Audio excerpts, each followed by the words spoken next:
livre Le monde invisible vous parle. Deuxième chapitre. Voilà. Le monde invisible vous parle. Nos réincarnations. Chapitre Nos réincarnations. Comment l'âme s'intègre-t-elle au corps à la naissance? Oubliez vos conceptions humaines. Pensez à une âme malheureuse, apercevant parfois un absolu dont elle est exclue. C'est la règle divine qui veut qu'elle sache afin qu'elle souffre de n'y être point. Il faut donc qu'elle se réincarne. C'est le seul moyen pour alléger ce poids qui la maintient trop bas. Elle veut donc revivre. Dans quelles conditions? Premièrement, si l'âme est vile et bestiale, elle se précipite vers la première possibilité qui se présente à elle sans guère choisir. Elle guette sa future mère. Elle hante sa maison. Et vers le 4e mois de la gestation, elle habite de loin en loin le fœtus afin qu'il soit physiquement normal. Les enfants anormaux sont ceux qui n'ont pas été visités assez tôt par leur âme indifférente. Puis vient la naissance. Le corps commence à fonctionner. Les poumons respirent. Le cerveau s'éveille faiblement pour percevoir le bien-être ou le mal-être.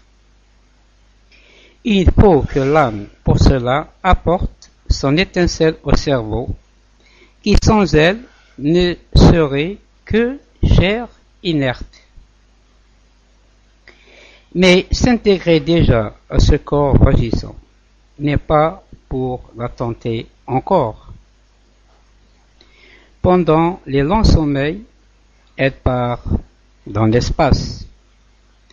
Les enfants qui dorment sans cesse pendant la première année auront une vie moins précoce.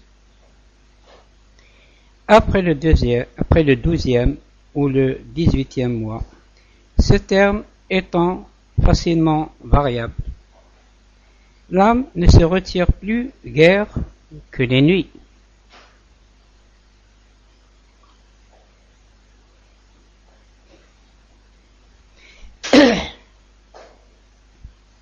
Mais elle commence à perdre le souvenir de ce qu'elle savait. Et une fois le passé oublié, elle ne se retire plus volontairement du corps. Elle recommence alors la fastidieuse besogne. Travail, études. Pour notre âme basse, le travail sera manuel, difficile à apprendre et à bien effectuer. Le bon ouvrier est hanté par une âme élevée comparativement à son milieu. Deuxièmement, si l'âme est moyennement évoluée, elle est désireuse de se réincarner plus ou moins vite. Son désir conditionne sa nouvelle vie. Elle choisit avec précision son destin. Sa condition sociale, déterminée par son évolution. Elle choisit dans les milieux auxquels elle a droit la famille qui correspond à ses affinités. Ensuite, le processus est celui que vous connaissez. La différence est dans le choix de sa nouvelle vie et dans la patience obligatoire que ce choix nécessite. Troisièmement, pour l'âme non encore pure, le processus est identique à celui de l'âme moyenne avec une plus grande variété de destins. Quatrièmement, l'âme pure, avant de participer à l'infini, parcourt les mondes différents de la Terre. Vous ne pourrez me suivre dans ces explications que plus tard. La naissance dans ces mondes varie évidemment suivant les conditions du milieu. Pour le moment, restons sur Terre. Je peux m'étendre encore beaucoup plus sur ce sujet si vous le désirez, mais vous savez ici l'essentiel. Vous me questionnerez tant que vous voudrez du reste.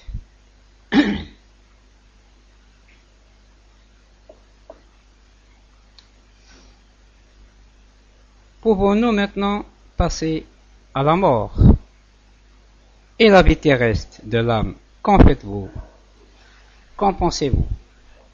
Nous en sommes à la première année de l'âme, enfermée dans le corps.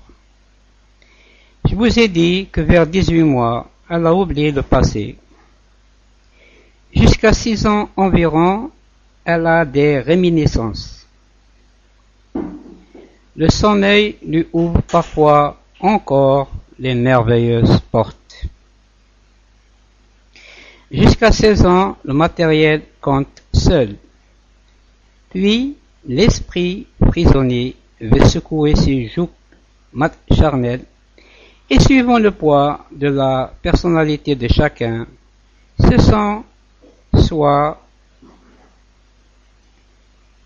des rêves d'amour idéal, soit mysticisme par crise fréquente.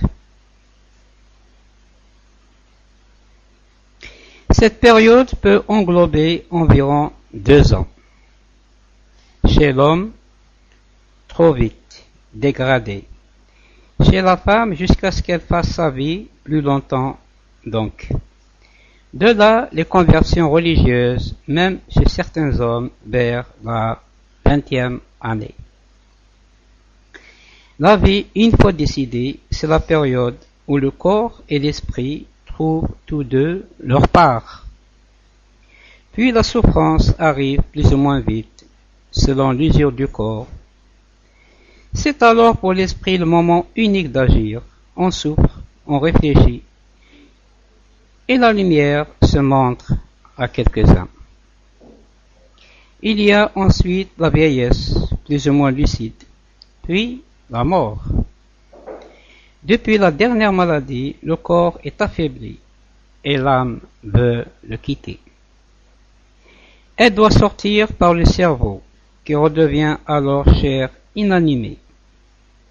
C'est lent, difficile à accomplir. L'âme souffre, agitée, dérangée par les soubresauts de son corps qui veut la retenir. Les appétits terrestres sont en lutte avec le beau de l'âme. Et il faut que le corps tombe en extrême faiblesse. L'âme guette chaque défaillance de ce corps ennemi à présent. Elle s'élève en partie, commence à percevoir l'infini, voit ceux qu'elle avait aimés et qu'elle avait perdus, massés au-dessus d'elle. Puis parfois, un sursaut de la chair la rappelle sur terre. Et lui revient un court instant, contemple les siens, affligés qui la freinent, et lui font pitié, la retardant ainsi.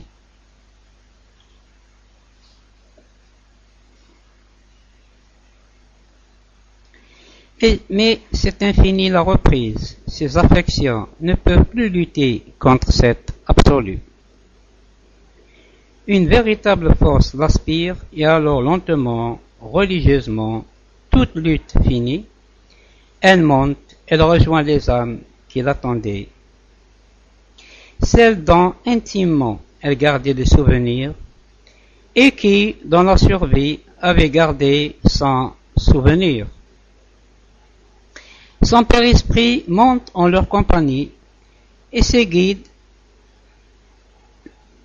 l'amènent dans la sphère méritée, qui n'est pas toujours la leur.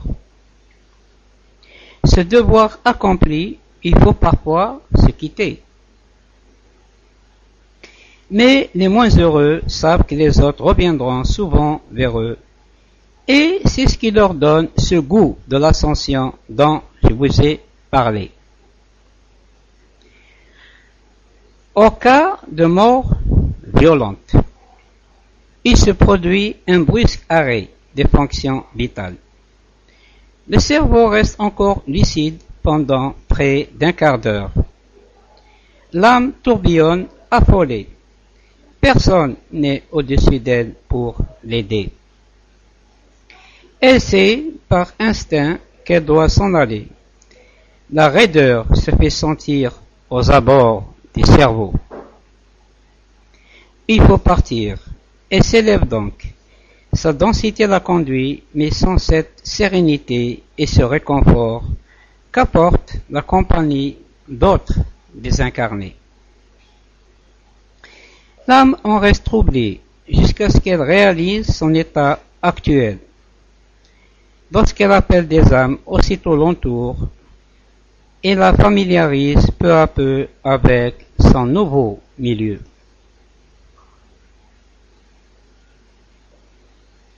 Lorsque la mort survient au cours de l'enfance, la lutte est proportionnée à la dette de souffrance fixée pour n'avoir plus à se réincarner. Ce moyen est en effet souvent choisi par une âme presque pure pour décharger son père-esprit d'un léger poids important. Notons au passage que les âmes jeunes, peu évoluées, choisissent en général de longues existences. Pour l'enfant mort-né, aucune lutte. L'âme n'étant entrée que par intermittence, se détache sans peine. Au cas de suicide, même processus qu'au cas de mort violente. Mais aucune âme amie n'a le droit de venir éclairer la souffrance du désincarné.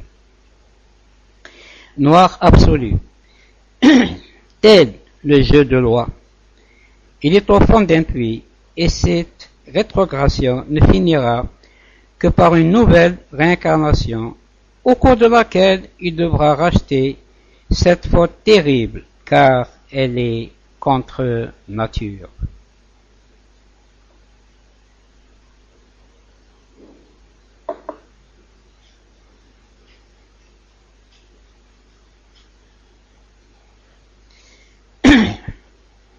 Nous pensons qu'il serait utile de revenir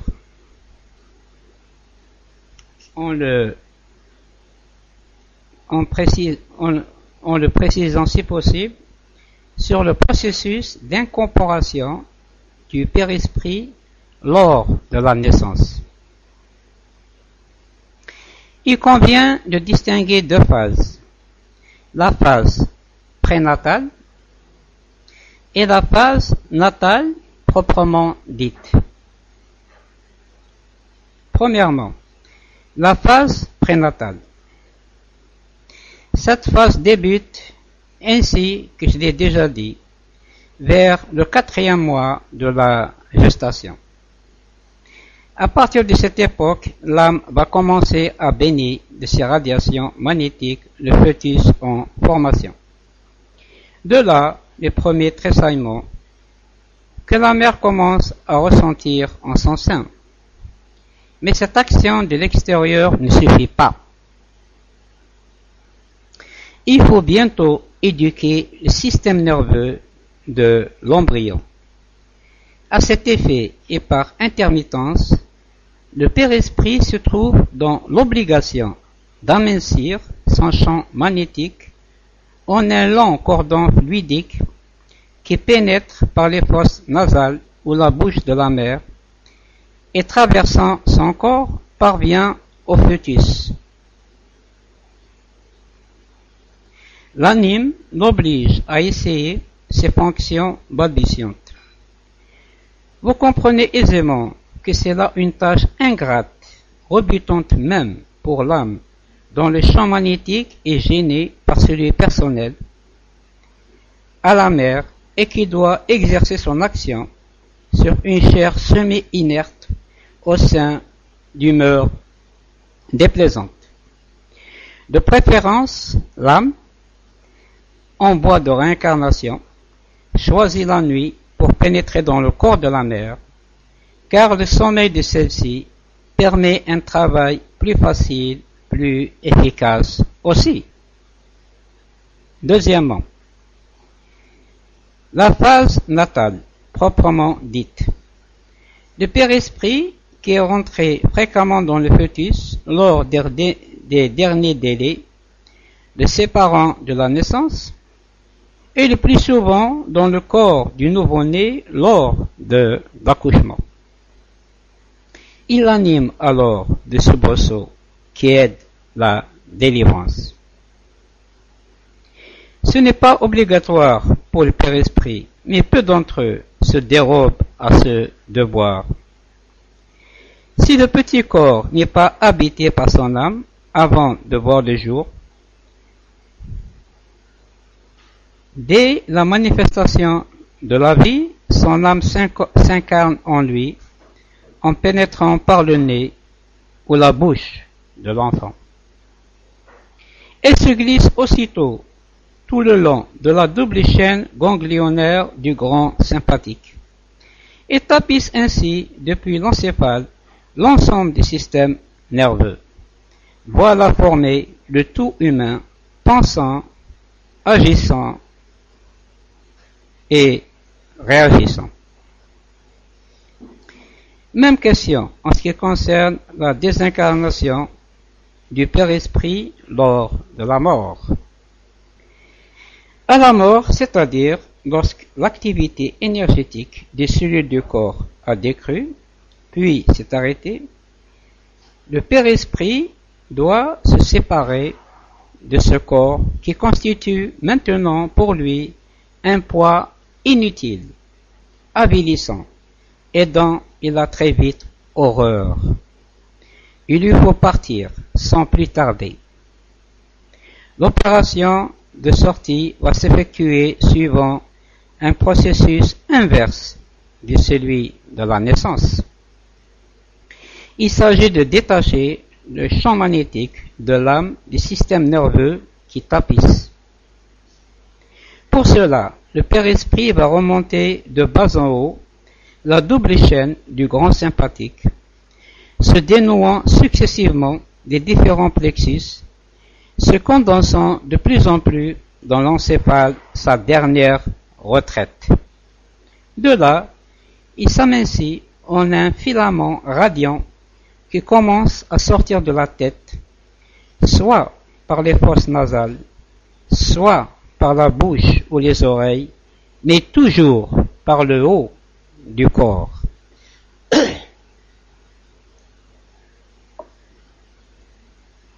Dès qu'il est parvenu à s'extérioriser complètement, flottant quelques instants au-dessus de son corps, il se dilate, reprend une forme ovale qui rappelle vaguement ses contours humains. Et dans cette forme fluidique, la pensée demeure. Ce choix de l'âme, dont il est souvent question dans vos réponses, implique-t-il donc que le destin existe? En se réincarnant, l'âme sait si sa nouvelle vie sera heureuse ou non, si elle sera longue ou courte, si elle se terminera dans la paix familiale ou dans un destin tragique. Mais c'est l'apport personnel des vices ou de la bonté, qui, dans une certaine mesure, fait de l'existence ce qu'elle est, dans un cadre étroitement tracé. Exemple, le canevas dans la broderie peut être plus ou moins réussi. Le destin implique-t-il que l'âme connaît d'avance la date de la mort? Avant de revivre, l'âme sait l'âge exact de la mort. Le mariage avec une personne déterminée est-il aussi fixé d'avance? Souvent, deux âmes se réunissent au cours de leur séjour éthérique et décident de ne plus se quitter. Ce sont des âmes sœurs qui vont ensemble se réincarner en choisissant un destin qui les réunira. Il n'y a que si l'une démérite qu'il ait fait obstacle à cette union. De là, les mariages malheureux qui se rompent, l'âme aspirant à l'âme sœur qu'elle n'a pas pu joindre. En est-il de même pour la situation sociale? Oui. Chacun parcourt à peu près tous les métiers au cours de ses vies successives. Les femmes préfèrent souvent rester chez elles, mais certaines, au contraire, rebutées par les soins du ménage, choisissent une activité extérieure. Le destin de l'homme est-il inexorable? N'y a-t-il pas des événements qui peuvent hâter ou retarder la date de la mort? La mort est fixée irrévocablement à telle époque du destin de l'homme. Aucun stratagème ne saurait empêcher le destin de s'accomplir. Seules les modalités de la mort peuvent être modifiées. Deux causes interviennent à cet effet: le repentir ou la révolte. Le repentir peut amener une mort plus douce à la fois au corps et à l'âme. La révolte, au contraire, enfonce l'être dans sa souffrance et dans son trouble. Hors de ces simples lignes, la mort est l'événement le plus invariable que l'homme soit sûr de vivre à une date préétablie. En est-il de même pour les épreuves qui viennent subitement frapper l'homme au cours de sa vie? Il s'agit là d'épreuves prévues et choisies par l'âme lorsqu'elle opte pour tel destin. C'est la preuve pour l'âme qui veut se réincarner, non pas de courage, car le courage, c'est l'homme plus tard qui en aura besoin. Et pour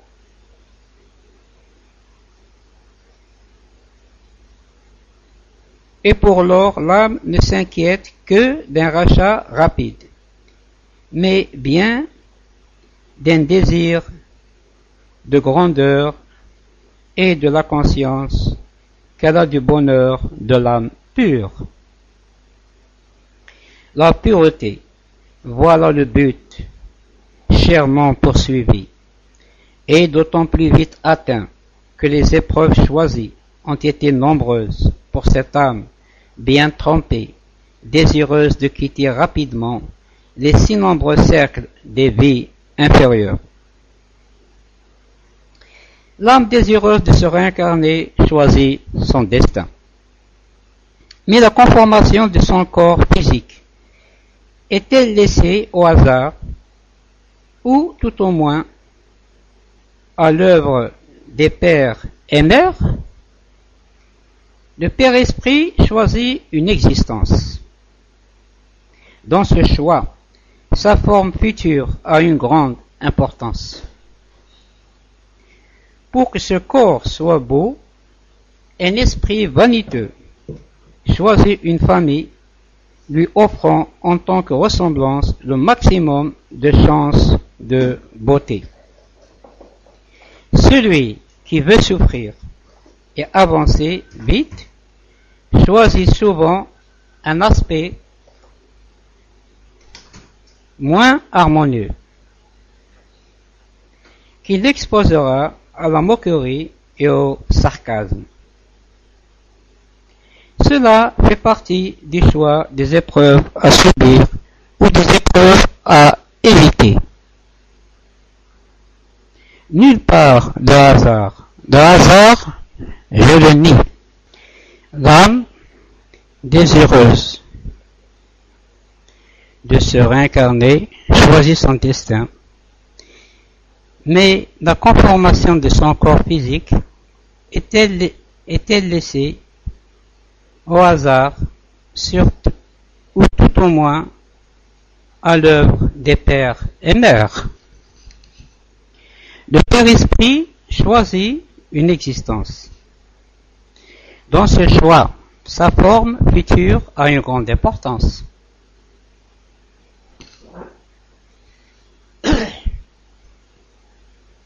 Pour que ce corps soit beau, un esprit vaniteux choisit une famille, lui offrant en tant que ressemblance le maximum de chances de beauté.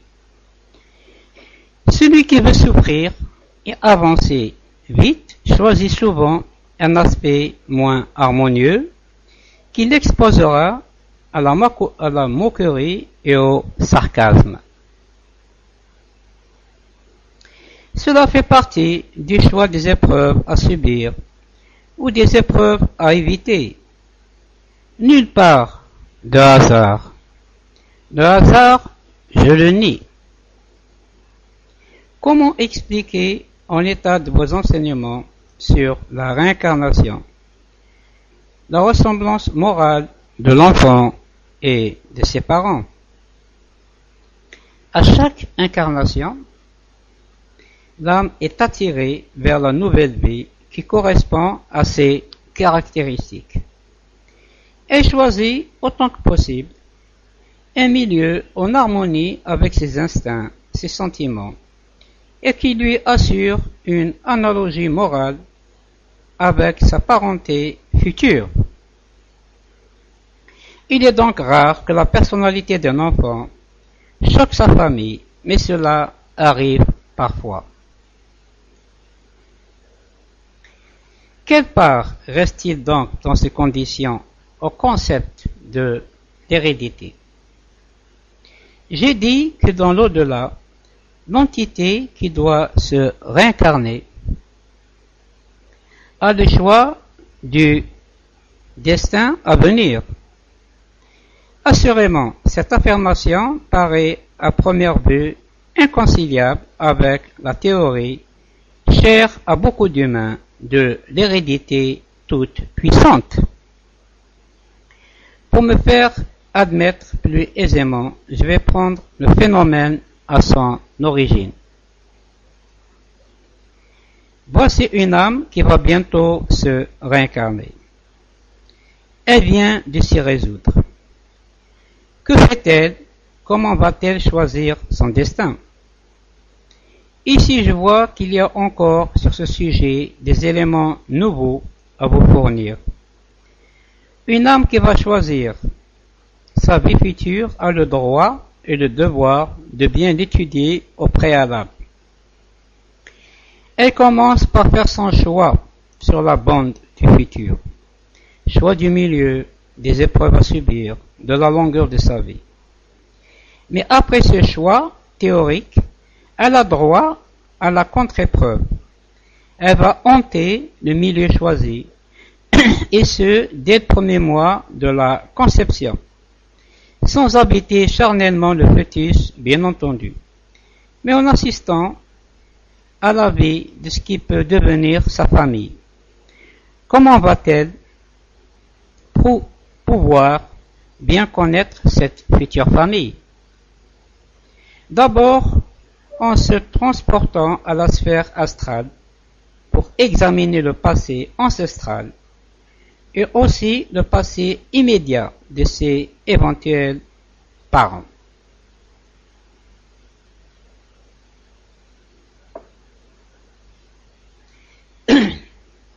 Ensuite, en descendant l'échelle astrale et en se rapprochant assez de la Terre pour apercevoir chaque humain en particulier. Ceci est déplaisant, certes, mais absolument indispensable. C'est l'état préviable dans le monde désincarné.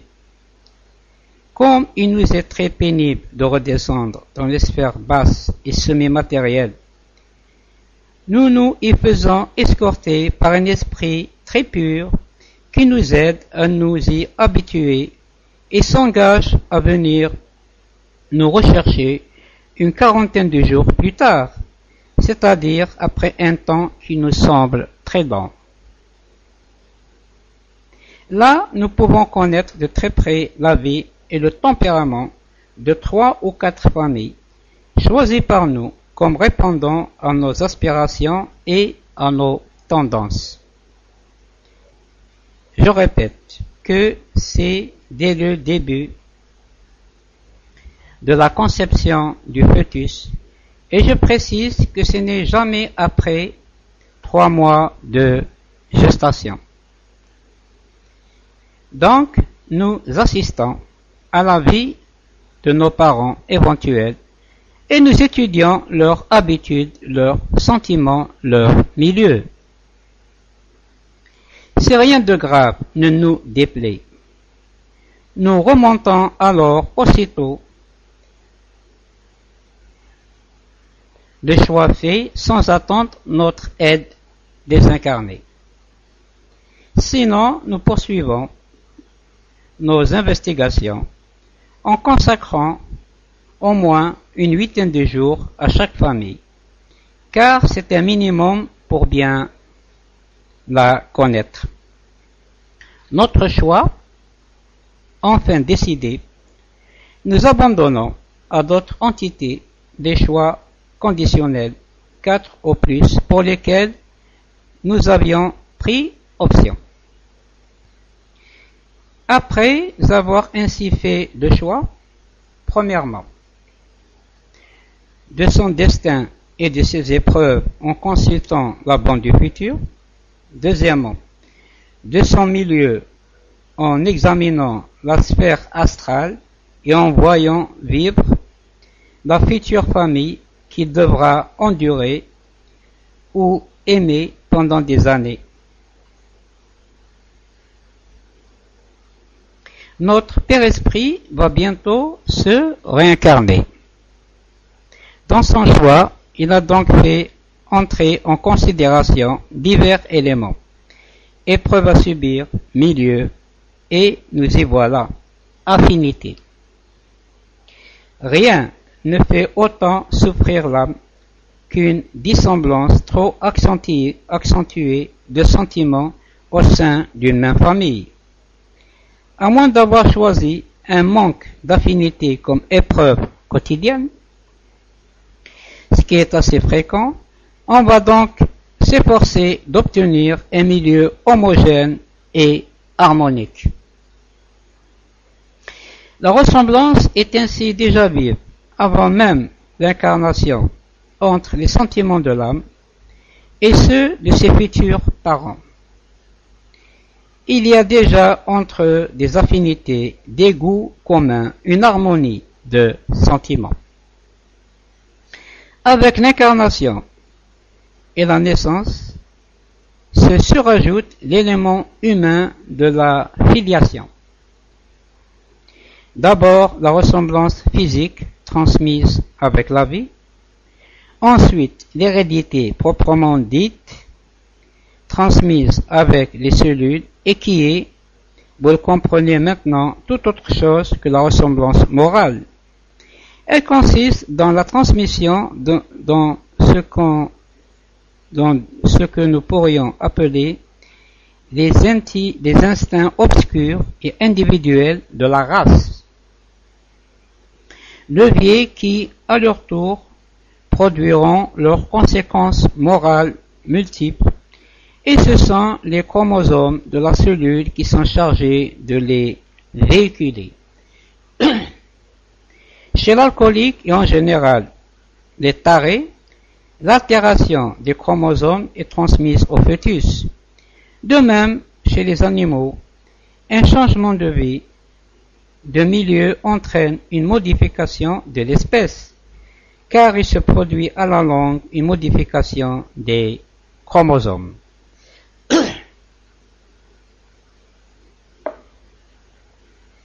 Enfin, il convient de signaler l'influence du milieu, le mimétisme qui agit pendant l'enfance et l'influence de l'éducation pendant l'adolescence et jusqu'à la fin de celle-ci où l'âme reçoit enfin sa trempe définitive.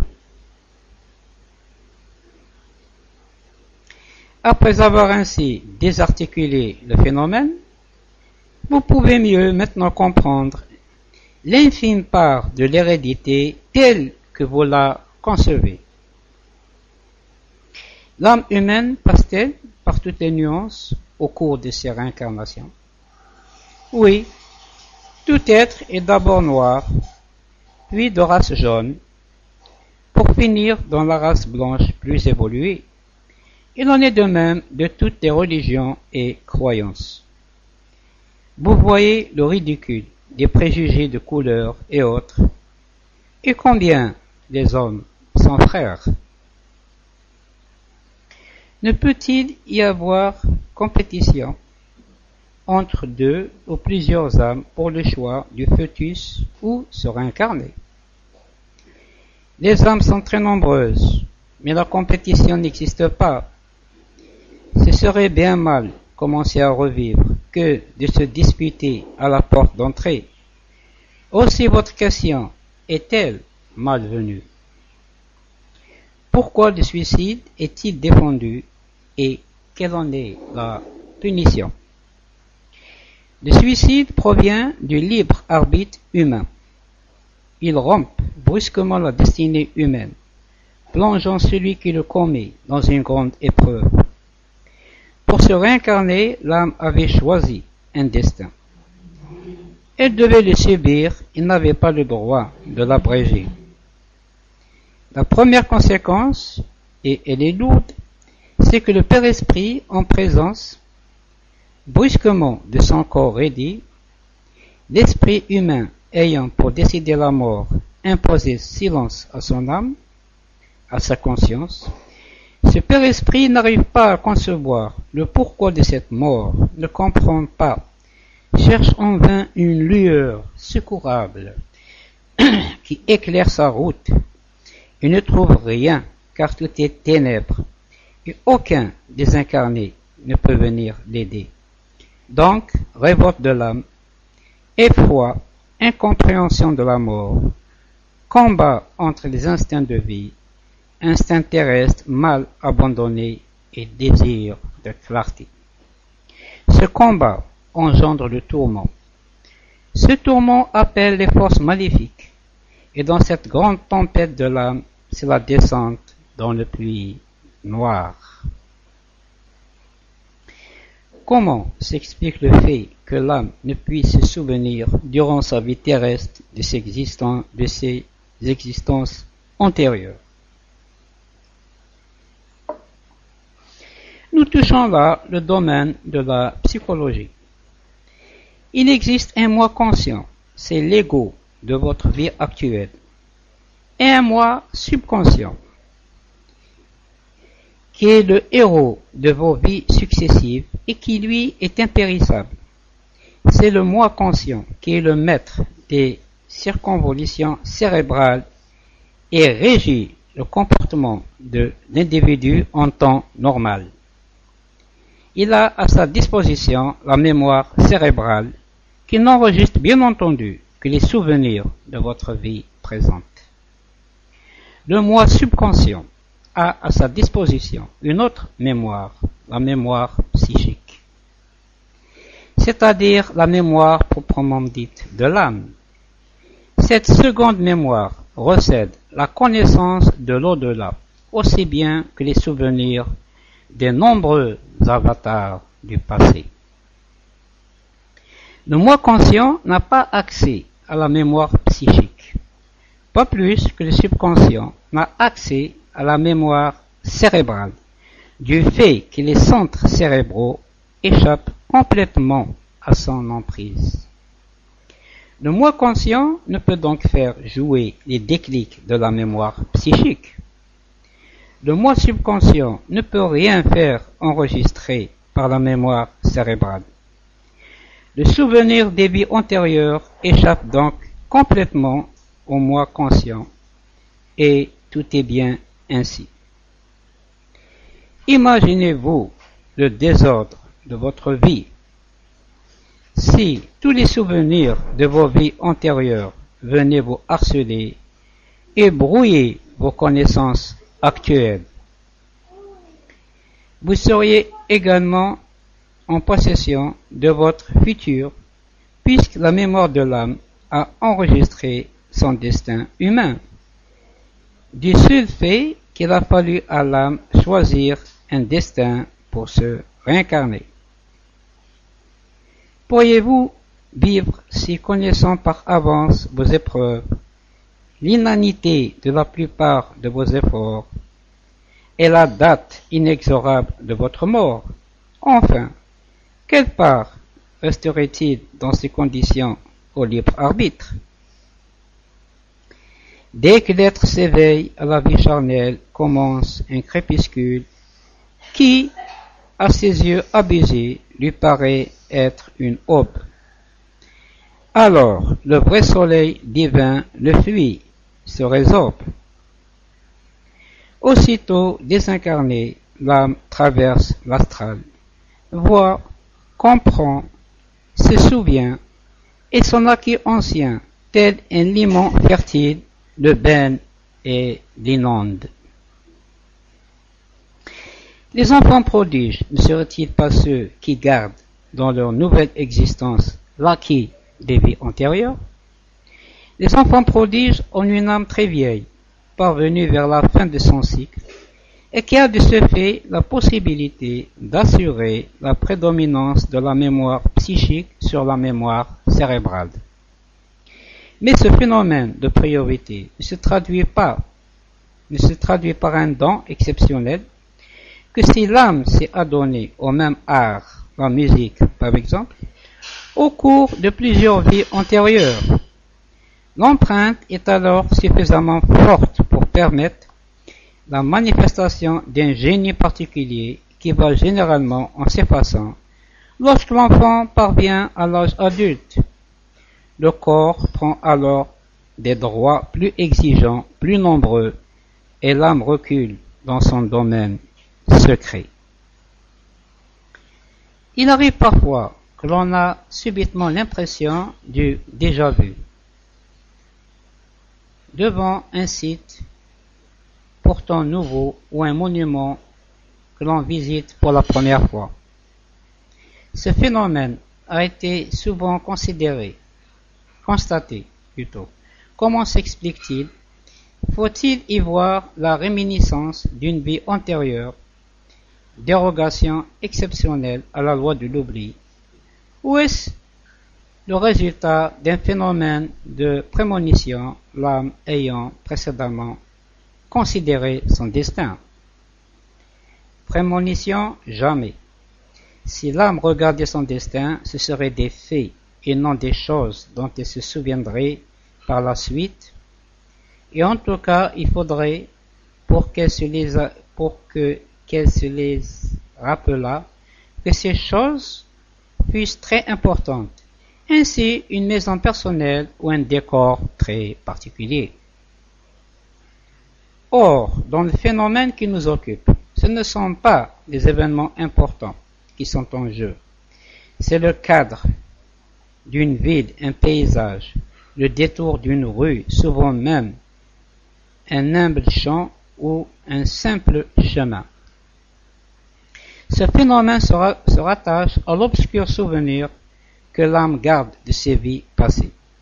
En général, pour que ce souvenir arrive à traverser l'opacité d'une nouvelle vie, il faut, premièrement, que l'âme ait vécu dans ce lieu qu'elle reconnaît au cours de son existence immédiatement antérieure. Deuxièmement, qu'elle ait ressenti dans ce cadre qui la frappe actuellement une forte émotion, un choc émotif se rattachant à un événement marquant dont, au reste, elle ne se souvient plus du tout dans sa vie présente, mais qui est suffisant pour faire surgir l'image de ce cadre, de ce lieu. Change-t-on de sexe au cours des différentes réincarnations? Comme l'âme est une suite ininterrompue, une valeur sans cesse améliorée, un interminable devenir, il faut qu'il existe certaines limites rigides susceptibles d'enserrer cette mouvante forme. Je vous ai dit que tout au début de ses vies, l'humain passait par tous les stades de race ou de couleur. L'âme commence donc le long périple. Elle arrive à ses premières vies. Le simple hasard primitif de la fécondation fait d'elle un être mâle ou femelle. La femme est un être faible. Si l'âme se révolte, se rebelle devant la condition qui lui est faite, et ce assez pour vouloir souffrir dans l'au-delà, jusqu'à pouvoir choisir une vie masculine, ceci lui est possible, au début des vies tout au moins, et à condition, dis-je, de supporter l'au-delà et son opacité.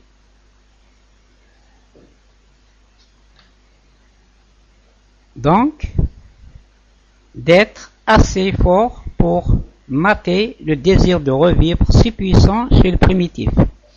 De même, si par quelque caprice le noir préfère être une négresse, ce qui arrive rarement à cause de l'enfantement, il pourra y accéder. Mais passé le stade primitif de l'évolution, il est très rare de changer de sexe. Il faudrait accepter de lourdes épreuves. En somme, on a déjà opté et c'est définitif. Je dirais aux femmes, ces mineurs, ces blessés, que leurs âmes vaillantes vont plus vite racheter par le surcroît de souffrance qu'elles endurent le plus souvent. C'est la grande loi d'équité des choses humaines. Dans les destins féminins, il est du reste tenu compte de tout cela, et en général la femme progresse plus vite que l'homme à stade égal.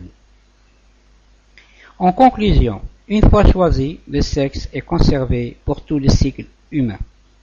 Et cette règle est heureuse, car il y a aussi une plus grande homogénéité des destins et des vies, les valeurs restant les mêmes, la relativité des actes demeurant une. Une existence terrestre exemplaire était susceptible de hâter l'évolution de l'âme. Le nombre d'existences à vivre n'est pas invariable. Ce qui l'est, c'est la durée du cycle qui vous permet de rejoindre Dieu. Donc, si votre âme est belle, si sur terre vous progressez vers un mieux rapide, arrivez dans l'au-delà votre âme plus légère, ou peut-être aussi légère qu'elle serait devenue à travers 3 ou 5 vies médiocres, pour rester plus longtemps dans un monde meilleur, ainsi qu'on le dit volontiers sans concevoir combien tout cela est vrai. Et, sachant qu'elle a encore devant elle tant de siècles de vie future, elle pourra soucieuse se réincarner aussitôt ou bien plus paresseuse s'attarder davantage dans sa contemplation des univers. Quelle est la durée moyenne de cette évolution? Il est difficile de répondre à cette question, car cette durée est variable selon les individus. On peut dire approximativement que le cycle humain comporte une moyenne de 800 réincarnations, avec un minimum de 500 et un maximum de 1500. Notons qu'en général, les vies successives d'un humain sont de plus en plus courtes, si bien que l'épreuve terrestre est de moins en moins pesante. Une série de 700, 800 ou 900 vies successives est le plus souvent suffisante pour épurer une âme. Toutefois, lorsque l'âme est très paresseuse, il lui faut se réincarner un plus grand nombre de fois encore. Très paresseuse ou très attachée aux choses de la terre. Rares sont les épurations obtenues en 500 existences. Cela se voit pourtant pour des âmes vaillantes qui vont au-devant des plus grandes épreuves. De toute façon, si l'âme gravit rapidement l'échelle, elle s'attardera davantage dans l'au-delà, mais n'arrivera vers la divinité où elle va disparaître qu'après le temps imparti à cet effet. Car il faut à l'âme cette lente, cette interminable contemplation pour pouvoir rentrer dans le grand tout. Je ne crois pas que cela puisse être accepté sans révolte par l'être vivant.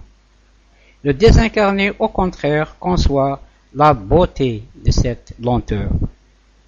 Cette absorption dans le grand tout implique-t-elle la perte de l'individualité de l'âme? Non.